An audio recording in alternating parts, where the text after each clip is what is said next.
مفيش حد فينا يتوقع ان رغيف الحواوشي اللي كلنا بناكله دلوقتي وفاكرين انه اكلة مصرية بقالها مئات السنين عمره 52 سنة بس. الغريب ان قبل المدة دي ما كانش في مصري واحد يعرف يعني ايه اصلا حواوشي، لعند ما جت سنة 1971 وظهرت الأكلة على إيد جزار اسمه محمد الحواوش، واللي جاب اللحمة المفرومة وحطها في رغيف عيش بلدي ودخله الفرن عشان يطلع لينا الاختراع الجديد.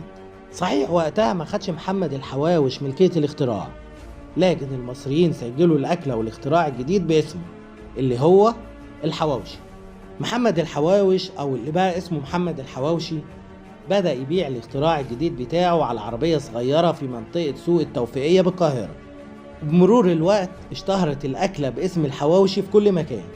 بعد سنوات مات محمد الحواوشي وتنتقل صناعة الحواوشي لقرية العزيزية التابعة لمنيا القمح بمحافظة الشرقية، وتصبح أشهر قرية لعمل الحواوشي في مصر زي ما انتم شايفين معانا الفيديو.